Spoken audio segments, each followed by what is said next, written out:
10시 15분 허브트 클랜더가 이만 문을 닫아야겠다고 생각할 즈음 멀끔한 코트를 입고 허연 얼굴에 초점 잃은 눈을 한 남자 하나가 펠머스 마을 북부에 있는 투킨의 선술집에 뛰어들었다. 날짜는 1월 10일. 대개의 사람들이 지키지도 못하는 새해의 결심 따위는 잊어버리고 마음 편히 사는 것에 익숙해질 즈음이었고 문 밖에는 북동풍이 미친 듯이 불어댔다. 해가 지기 전에 이미 15cm나 눈이 내렸는데 그 이후로 눈발이 더욱 거세어졌다. 우리는 빌리 레리비가 제설차를 몰고 지나가는 것을 2번 보았는데 두 번째 지나갈 때는 투키가 달려나가 맥주를 한 잔 건넸다.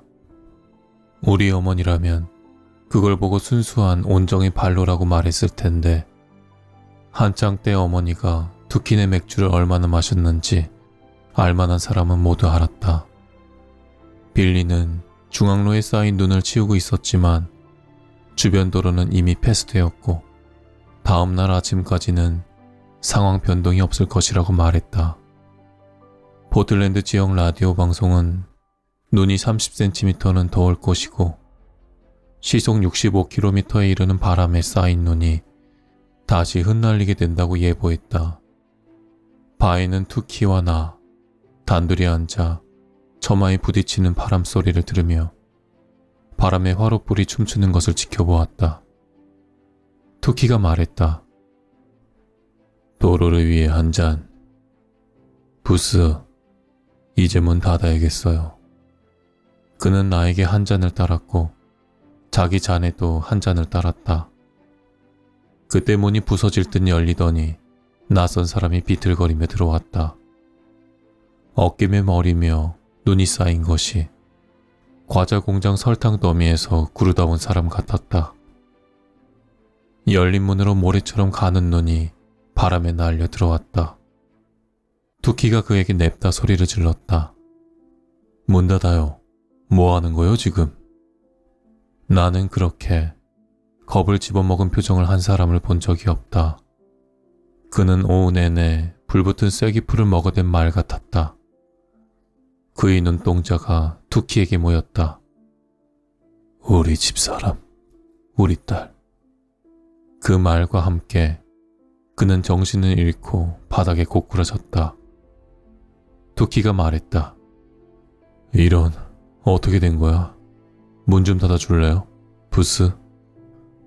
나는 문 쪽으로 걸어가 문을 닫았다. 들이닥치는 바람에 문을 닫기는 쉬운 일이 아니었다. 투키는 무릎을 꿇고 앉아 그 친구의 머리를 들어올리고 볼을 톡톡 쳤다. 다가가 보니 실로 가관이었다. 얼굴은 불이라도 난 것처럼 빨갰고 군데군데 회색 얼룩이 있었는데 나처럼 우드로 윌슨 시절부터 메인주에서 살아본 사람이라면 그런 회색 얼룩은 곧 동상을 의미한다는 것을 알 것이다. 투키가 말했다. 기절했어요. 뒤쪽 바에 가서 브랜디 좀 갖다 줄래요? 나는 브랜디를 들고 돌아왔다. 투키는 그 친구의 코트를 벗겨놓았다. 의식이 약간 돌아온 상태였다.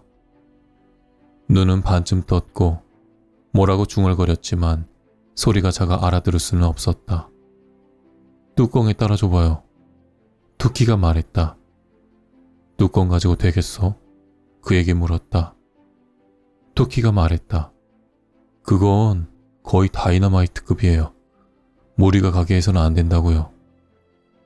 나는 뚜껑에 술을 따르고 투키 쪽을 바라보았다. 그가 고개를 끄덕였다.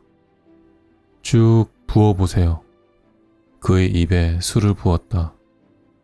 혼자 보기 아까운 장면이었다. 그 남자는 온몸을 부르르 떨더니 기침을 하기 시작했다. 얼굴이 더 빨개졌다.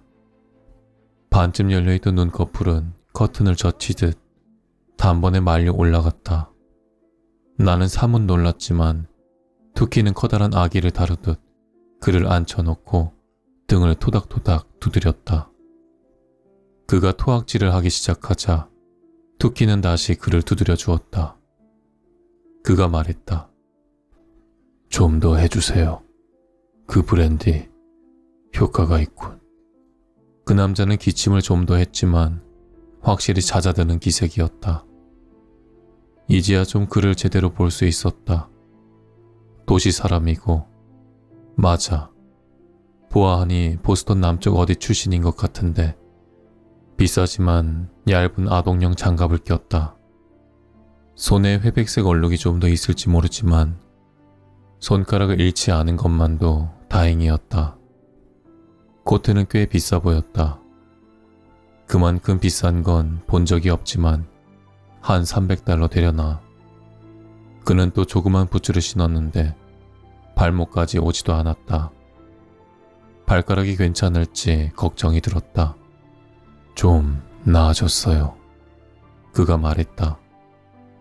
투키가 말했다. 좋아. 이쪽 화로 옆으로 오겠소? 그가 말했다. 저희 집사람이랑 딸 아직 밖에 있어요. 저 폭풍 속에요. 투키가 말했다. 당신 들어오는 걸 보니 식구들이 집에 앉아 텔레비전이나 보고 있을 것 같지 않더군. 화로 옆에 앉아도 여기 바닥처럼 얘기하기는 좋다고. 거들어봐요, 보스. 일어서기는 했지만 신음소리가 희미하게 흘러나왔고 고통으로 입꼬리를 내리고 있었다. 나는 다시 그의 발가락이 궁금했고 도대체 무엇 때문에 뉴욕에서 남부 메인주까지 북동쪽에서 불어오는 거센 눈 폭풍을 맞으며 차를 몰고 와야 했는지 궁금했다. 그의 아내와 딸은 그보다 따뜻하게 갖춰 입었는지도 걱정이 됐다. 우리는 그를 화로 옆으로 데려와 1974년에 돌아가실 때까지 투키 여사께서 그토록 아끼시던 흔들 의자에 앉혔다. 이곳은 대부분 투키 여사께서 가꾼 곳이다. 다운이스트나 선데이 텔레그램에도 기사가 났고 한 번은 보스턴 글러브 일요 특집면에도 기사가 실린 적이 있다. 커다란 나뭇바닥은 못질 하나 하지 않고 그대로 이어붙였고 단풍나무 바에 옛날식 헛간 석가래가 드러난 천장, 무지막지하게 큰 돌로 만든 화로까지. 이곳은 정말 바라고 하기에는 남다른 면이 있었다. 다운이스트의 기사가 나오자 투키 여사는 여러 가지 생각을 떠올리고 투키네 쉼터나 투키네 휴게소로 이름을 바꾸고 싶어 했다고 한다.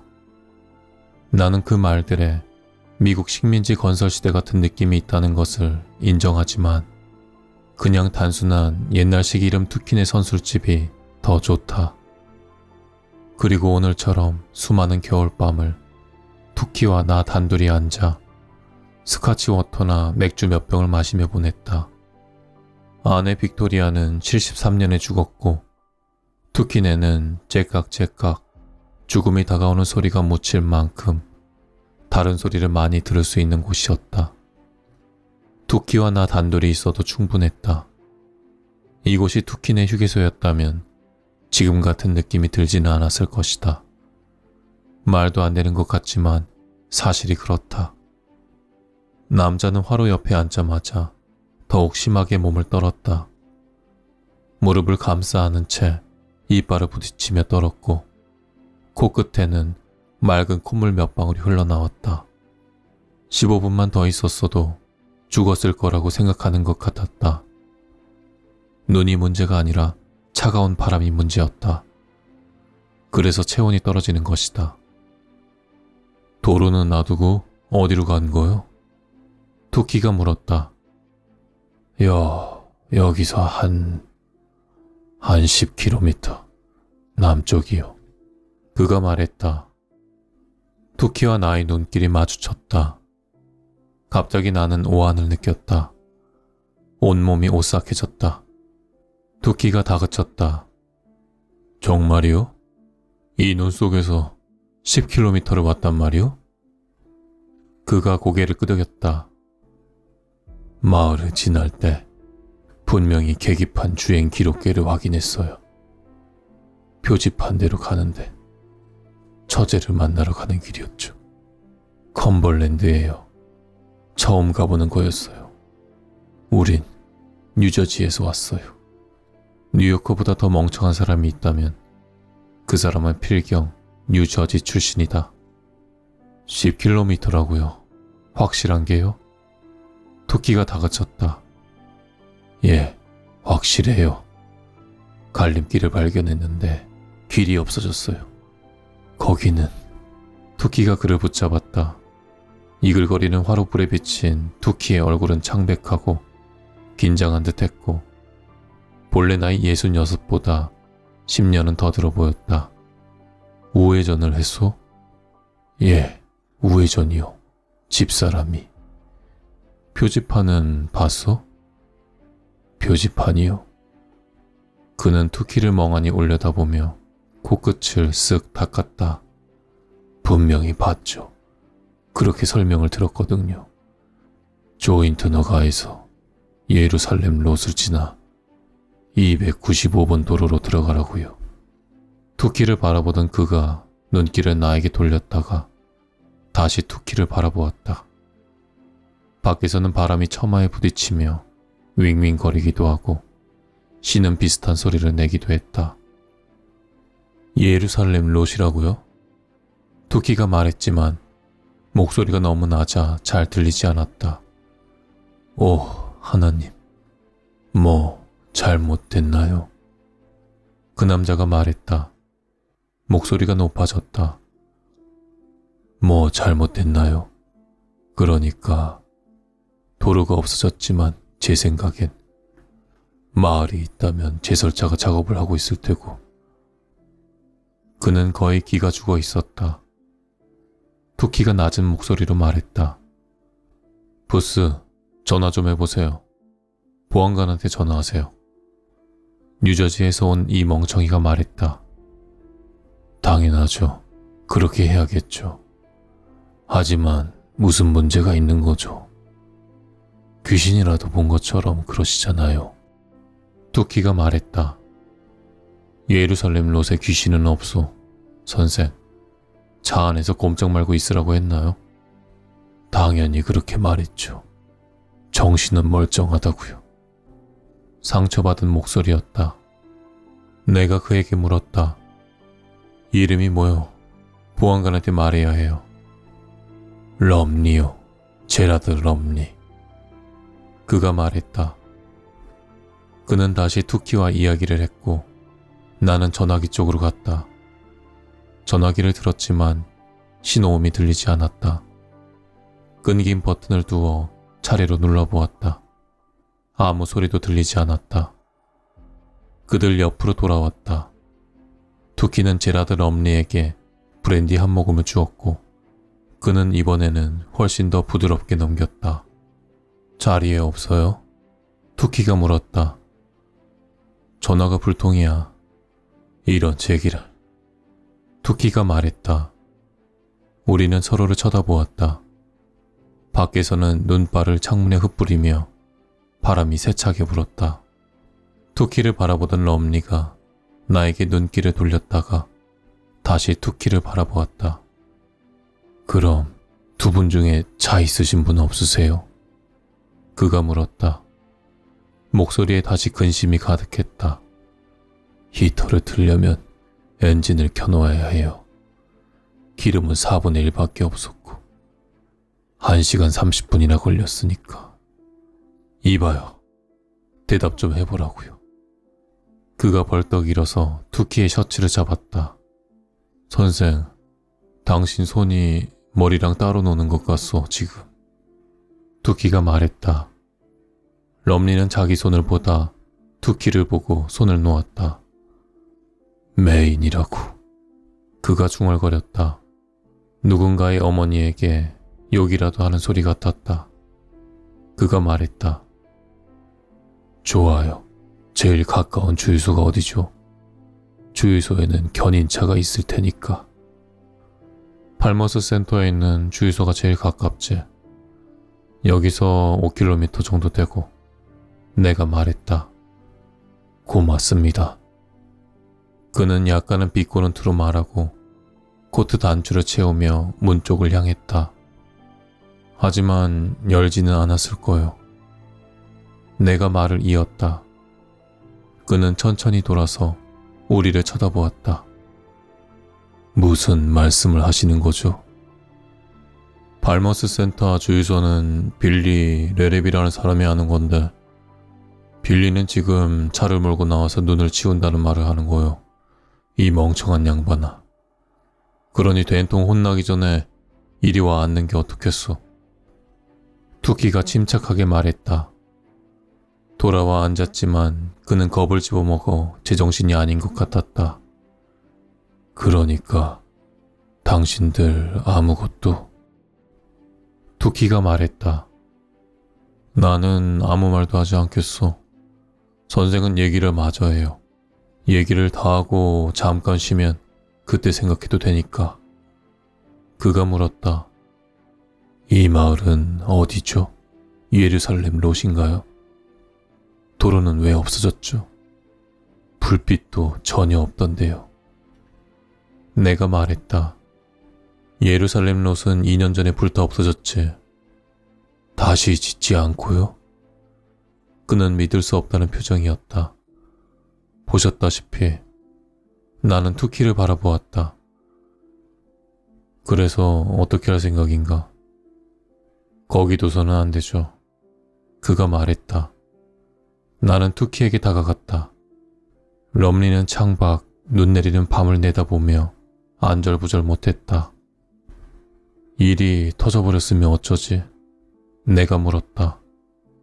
투키가 말했다. 그럴 수도 있죠. 하지만 아직은 확실하지 않으니까. 선반에 성경이 있어요. 교황 매달 아직 하고 있죠? 나는 셔츠에서 십자가를 꺼내 그에게 보여주었다.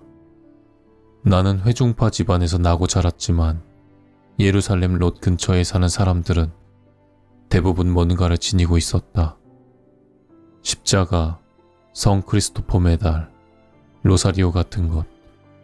2년 전 10월에 암울한 한 달 동안 그곳에 좋지 않은 일이 일어났기 때문이다. 때로 늦은 밤, 투키의 화로 주위에 정규 멤버만 몇 명 남을 때면 그 일에 대해 이야기를 나눈다. 그 일 이후에 대해 이야기한다는 것이 오히려 맞는 말이다. 예루살렘 롯 사람들이 하나둘씩 사라지기 시작했던 것이다. 처음에는 몇 명, 그 다음에는 또 몇 명. 그러다 한꺼번에 모두. 학교가 문을 닫았다. 1년 내내 마을은 비어있다시피 했다. 몇 사람은 마을로 들어오기도 했다. 이 고귀한 종자처럼 대체로 다른 주에서 넘어온 멍청한 놈들이었다. 아마도 땅값이 쌌기 때문이 아닐까 하는 생각이 든다. 하지만 그들도 오래 버티지는 못했다. 들어오고 한두 달 지나면 많은 사람들이 다시 떠나갔다. 나머지는 그러니까 사라져버렸다. 그러다 마을이 홀라당 타버렸다. 길고 건조한 가을 끝 무렵이었다. 사람들은 조인트 너가를 내려다보는 언덕 위 마스텐 하우스에서 불이 시작됐다고들 하지만 실은 지금까지 아무도 원인을 모른다. 손 한 번 써보지 못하고 그렇게 사흘을 타들어갔다. 그리고 나서 잠깐 동안은 괜찮아진 것 같았다. 그러다 다시 일이 벌어졌다. 나는 흡혈귀라는 말을 하는 것을 한 번밖에 듣지 못했다. 정신 나간 싸구려 트럭 운전사 리치 메시나라는 사람이 그날 프리포트를 출발했다가 투키네에 들렸는데 술도 거나하게 취해 있었다. 이런 답답하긴. 그 괄괄한 양반이 소리를 질렀다.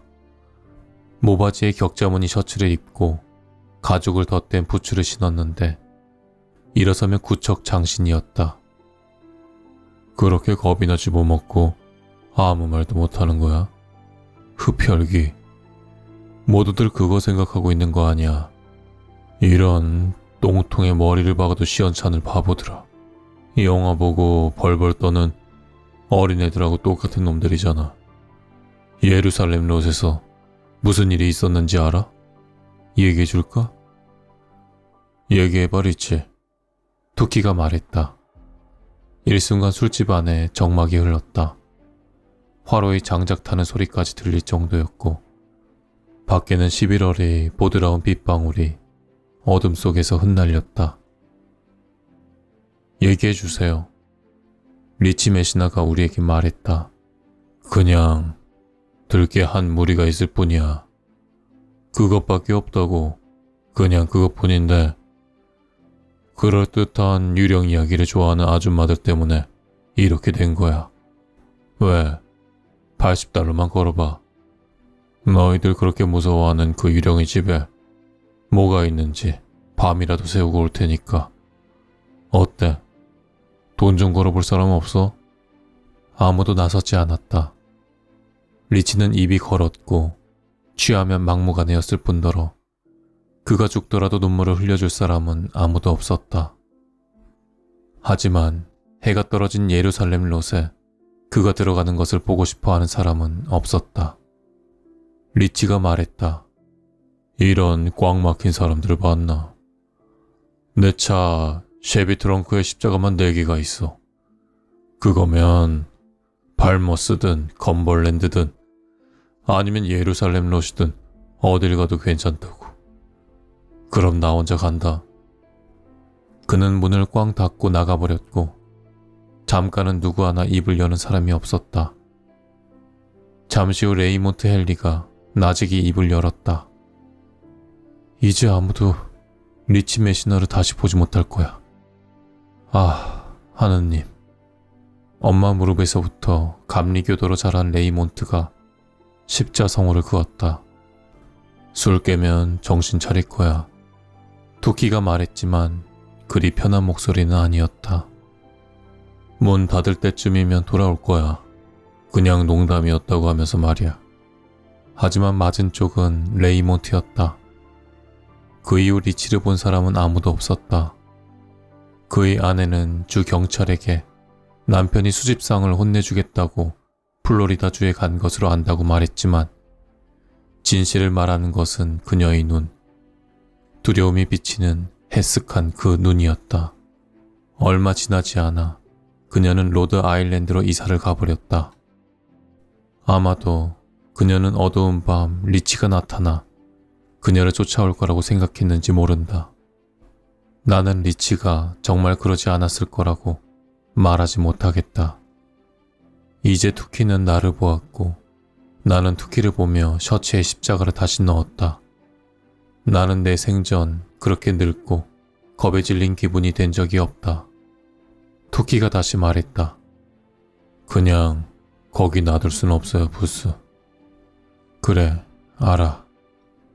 우리는 조금 더 서로를 보고만 있었다. 그러다 그가 팔을 뻗어 내 어깨를 잡았다. 당신은 좋은 사람이에요, 부스. 나를 부추기기에 충분한 말이었다. 질수만 넘으면 사람들은 자신이 남자라는 사실을 또는 자신이 과거의 남자였다는 사실을 잊어버리는 것 같다. 투키가 럼리에게 걸어가 말했다. 나한테 사륜구동 스카우트가 있어요. 그걸 꺼내오지. 창문 앞에 있던 그가 급히 돌아서 투키를 화난 표정으로 바라보았다. 이럴 수가. 이봐요. 왜 진작 말하지 않았어요? 쓸데없는 짓 하느라고 이렇게 10분을 허비했단 말입니까? 투키가 나지막히 말했다. 선생, 입 좀 닥치시오. 저런 빌어먹을 눈보라 속에서 눈도 안 치운 길 쪽으로 누가 들어섰는지 생각 좀 해보라고. 그는 뭐라고 말하려 하다가 그냥 입을 다물었다. 그의 볼이 발그레 달아올랐다. 투키는 차고에 있는 자동차를 꺼내러 밖으로 나갔다.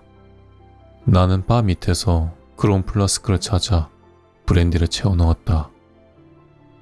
이 밤이 가기 전에 그게 꼭 필요할 것 같았다. 메인의 눈보라. 그것을 겪어본 적이 있는가?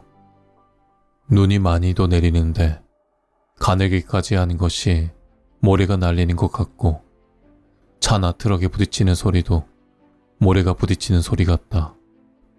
상향등도 못 켜는데 내리는 눈에 빛이 반사돼 10걸음 앞도 분간이 안 되기 때문이다. 내가 특히 싫어하는 것은 바람이다. 갑자기 소리를 지르며 불어오기 시작할 때는 눈이 날리는 방향만도 수백 가지에 그 소리는 세상의 온갖 증오와 고통과 공포가 뒤섞인 것처럼 들린다.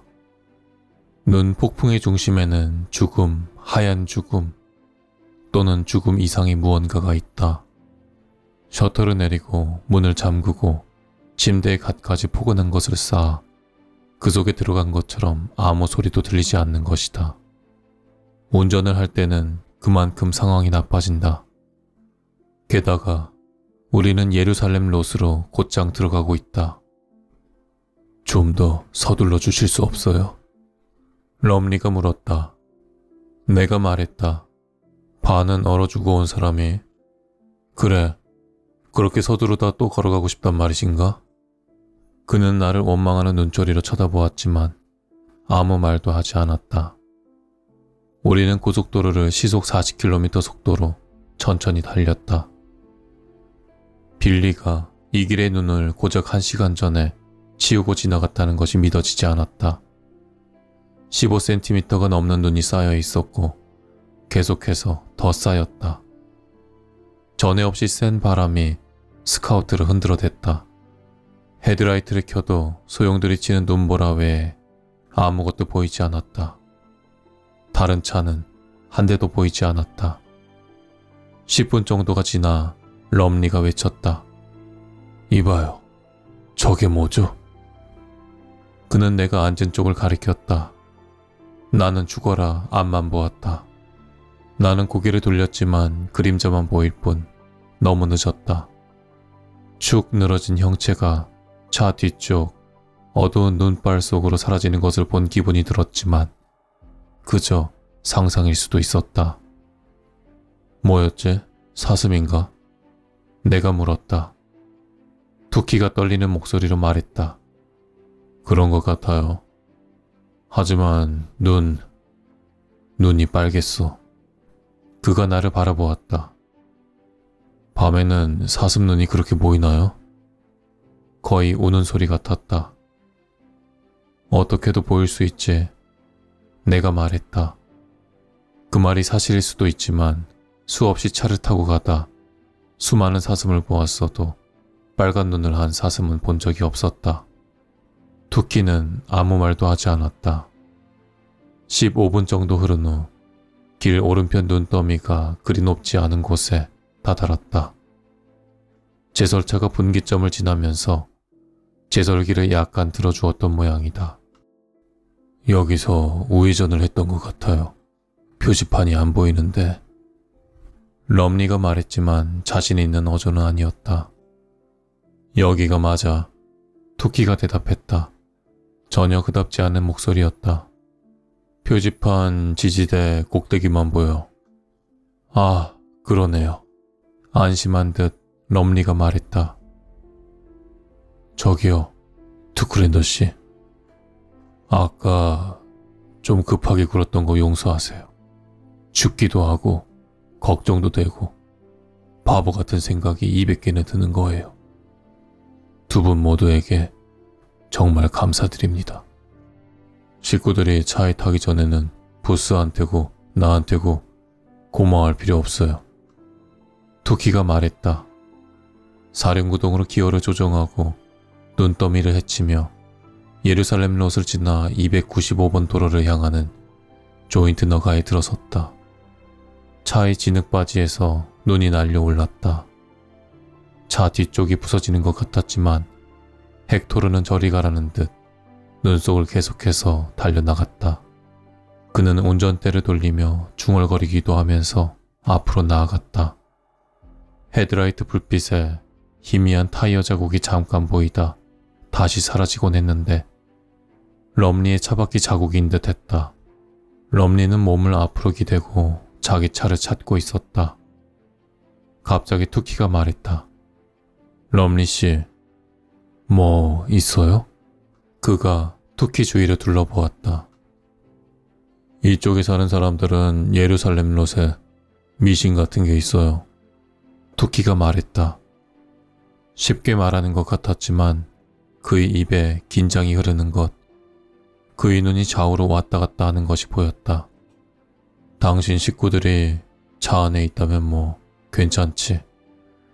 우리 차에 태워서 바로 돌아가 내일이 되고 눈보라도 그치면 빌리 역시 눈더미 속에 처박힌 당신 차를 기꺼이 꺼내다 줄 거요. 하지만 식구들이 차에 없다면. 럼니가 날카롭게 말을 끊었다. 차에 없다니요. 왜 차에서 나오겠어요? 토끼는 거기에 대답하지 않고 하려던 말을 계속했다. 식구들이 차에 없다면 말이요. 우리는 차를 돌려 팔머스 센터로 가서 보안관을 부를 겁니다. 이런 눈 폭풍 속을 그것도 밤에 돌아다니는 것은 어차피 말이 되지 않으니까 말이요. 그렇지 않소? 차에 있을 겁니다. 차 말고 어디가 있을 수 있겠어요? 내가 말했다. 한 가지 더요, 럼리 씨. 누군가를 보게 되더라도 절대 말을 해서는 안 돼요. 우리한테 말을 걸더라도 말이요. 아시겠소? 아주 천천히 럼리가 말했다. 도대체 어떤 미신입니까? 누가 대답을 하기 전에 투키가 말했다. 나왔어요. 우리는 대형 메르세데스 뒤쪽으로 다가갔다. 차 덮개는 휘날리는 눈에 모두 덮였고 차 왼편으로도 눈이 붙어 있었다. 하지만 미등은 들어와 있었고 배기구로 가스가 흘러나오는 것이 보였다. 어쨌든 기름은 떨어지지 않았나 보네요. 럼리가 말했다. 투키가 차를 대고 비상 브레이크를 채워놓았다. 럼리 씨, 부스가 한 말을 기억해야 해요. 예, 그럼요. 하지만 그는 아내와 딸 외에는 아무것도 생각할 수 없었다. 그런 태도를 탓할 수 있는 사람은 없을 것이다. 준비됐어요, 부스? 투키가 나한테 물었다. 그는 나를 응시하고 있었다. 계기판 불빛에 비친 회색 눈이 결의에 차 보였다. 그런 것 같아. 내가 말했다. 차에서 내리자 우리는 바람에 휩싸였고 날리는 눈이 얼굴에 와 부딪혔다. 럼니가 바람을 맞으며 몸을 굽히고 앞장섰다. 등 뒤로 멀끔한 코트가 휘날리는 것이 바람을 맞는 돛 같았다. 투키차의 전조등과 그의 차 미등으로 두 개의 그림자가 드리워졌다. 내가 그의 뒤를 따랐고 한 발 뒤에 투키가 섰다. 트렁크 앞까지 왔을 때 투키가 나를 붙잡았다. 가게 두세요. 그가 말했다. 제인이, 프렌시. 럼리가 외쳤다. 괜찮아? 그가 운전석 문을 열고 몸을 차 안으로 기울였다. 괜찮은. 그가 죽은 듯이 멈춰섰다. 바람이 무거운 차문을 그의 손에서 빼앗아 활짝 열어버렸다. 거센 바람의 외침 소리 사이로 투키가 말했다. 이런 제기를. 부수, 또 일이 터진 것 같아요. 럼리가 돌아서 우리 쪽을 향했다. 크게 뜬 눈에 겁먹은 얼굴로 그는 어찌할 바를 몰랐다. 갑자기 그가 쏟아지는 눈을 헤치고 우리를 향해 달려들다 미끄러져 넘어질 뻔했다. 나 따위는 안중이 없다는 듯 밀쳐내고 투키를 붙잡았다. 그가 으르렁거렸다. 어떻게 알았어요? 어디 있어요? 이게 어떻게 된 거예요? 투키가 손을 뿌리치며 그를 밀쳐냈다. 그와 나는 차 안을 들여다보았다. 차 안은 따뜻했지만 오래 갈 것 같지 않았다. 노란색 연료 부족 경고등이 들어왔다. 그 큰 차는 텅 비어 있었다. 바비 인형이 바닥에 떨어졌고 아이의 스키파카가 뒷자리에 구겨져 있었다. 투키는 손으로 얼굴을 감싸 쥐었다. 그리고 그는 자리에서 사라졌다. 럼리가 그를 잡아 밀어 눈더미 위로 넘어뜨린 것이다. 럼리의 얼굴은 하얗게 질리고 사나웠다. 입은 쓴 것을 뱉지 못하고 어쩔 수 없이 씹는 것처럼 실룩댔다. 그는 손을 뻗어 파카를 집어들었다. 프렌시의 코트인가? 그가 중얼거렸다. 그리고는 큰 소리로 울부짖었다. 프랜시스의 코트야. 그는 털이 달린 조그만 모자를 가슴에 부여잡고 돌아섰다. 그는 믿지 못하겠다는 듯 멍한 눈으로 나를 바라보았다. 딸아이가 코트도 안 입고 나갔을 리가 없어요. 부스씨. 왜? 얼어 죽어버릴 텐데. 럼리씨. 그는 파카를 놓지 않고 내 앞을 비틀거리며 지나가더니 소리를 질렀다. 프랜시, 제인이 어디 있어? 어디 있는 거야? 나는 투키에게 손을 내밀어 일어서는 것을 도와주었다. 난 괜찮아요.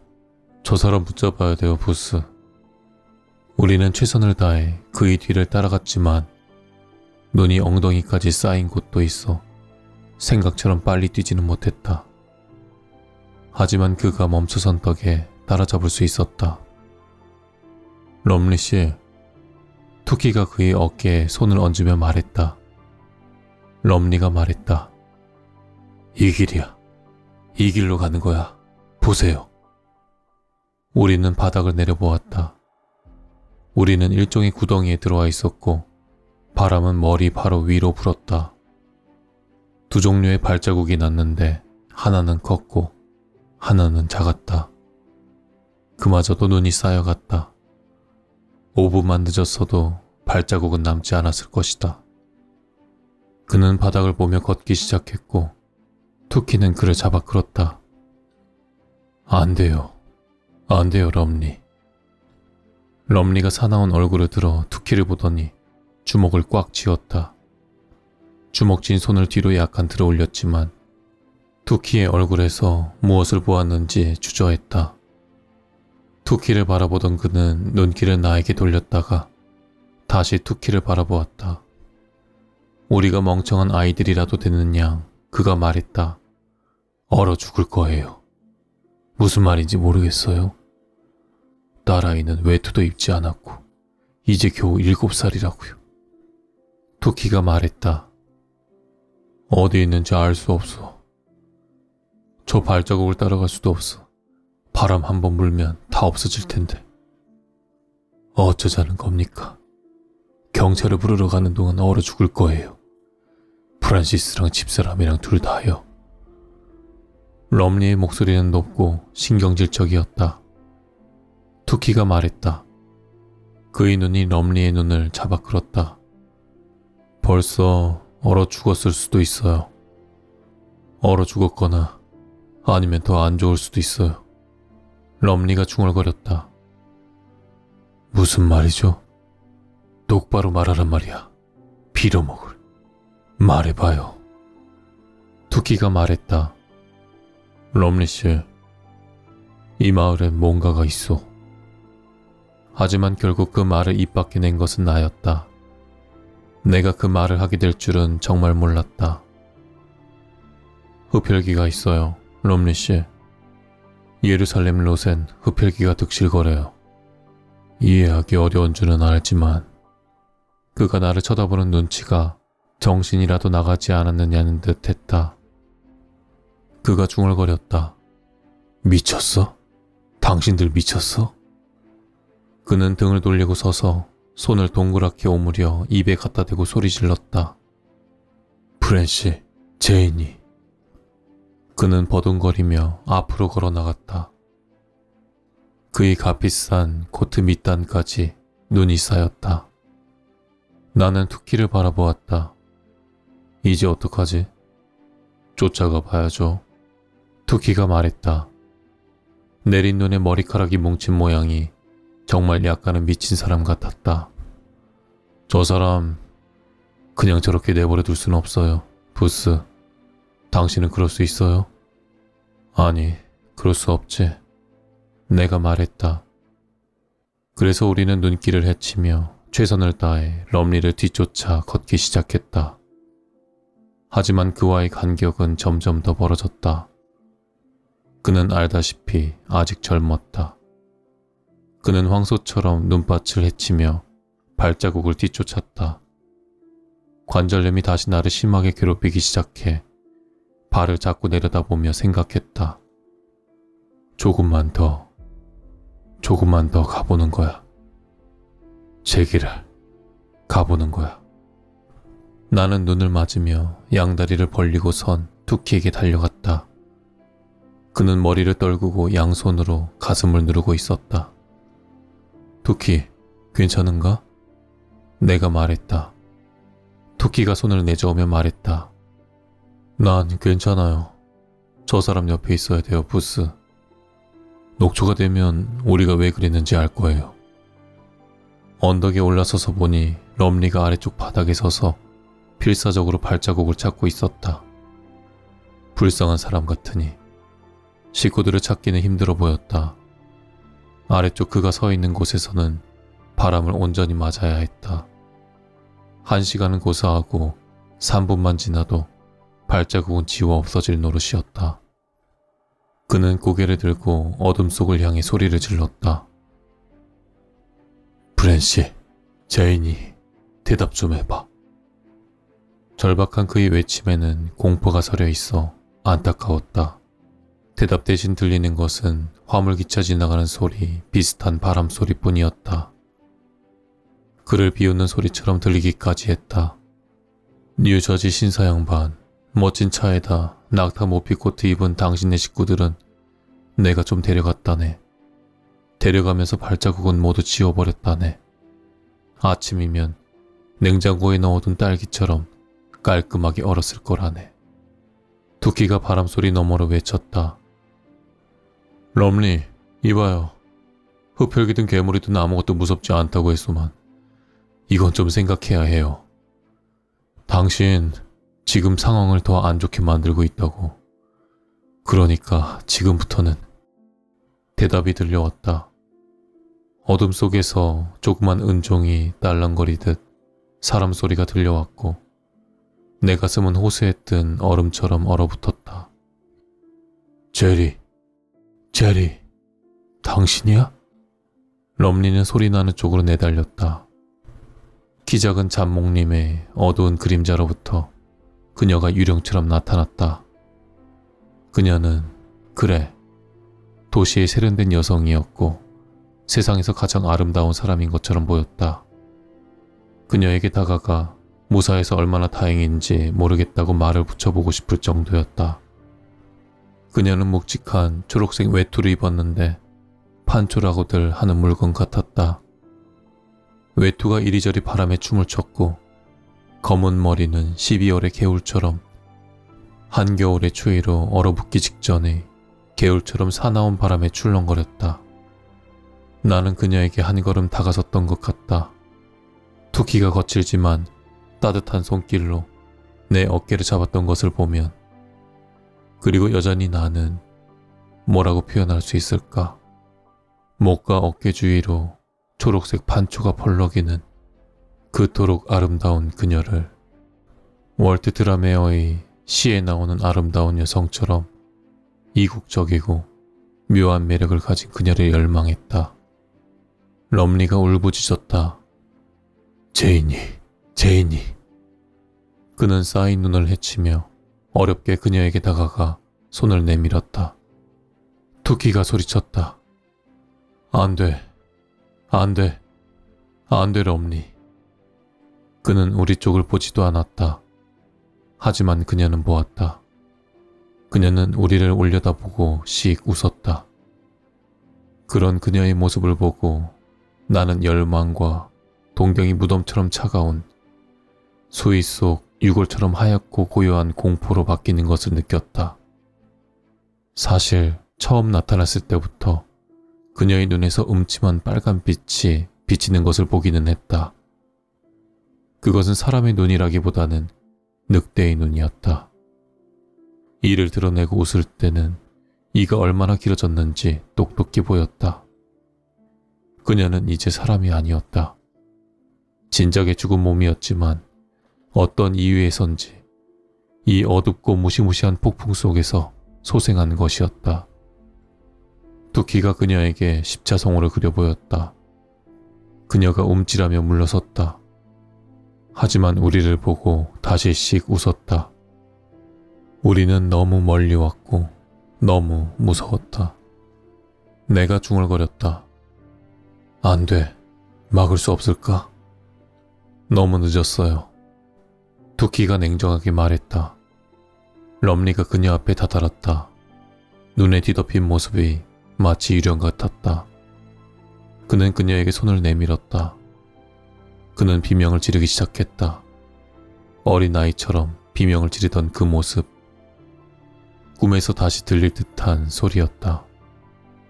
그는 물러서려 했지만 그녀의 팔이, 눈처럼 하얗게 드러난 그녀의 맨팔이 뻗어나와 그를 잡아챘다. 고개를 꼿꼿이 세우고 있다가 와락 덮치는 그녀의 모습이 보였다. 투키가 쉰 소리로 말했다. 부스, 여기서 빠져나가야겠어요. 우리는 달렸다. 생쥐처럼 달아났다고 할 수 있겠지만 그날 밤 그곳에는 그렇게 말할 사람도 없었으리라. 우리는 왔던 길을 되돌아 달아나다 넘어지고 미끄러지다 다시 일어나 달렸다. 그녀가 웃으며 그 빨간 눈으로 우리를 쏘아보며 쫓아오나 싶어 자꾸 뒤를 돌아보았다. 자동차로 돌아온 투키는 몸을 굽히고 가슴을 움켜잡았다. 극심한 공포에 사로잡혀 내가 말했다. 투키, 우리 무슨 일이? 수명이 한 5년은 줄었어요. 조수석에 앉혀줘요, 부스. 그리고 빨리 빠져나가요.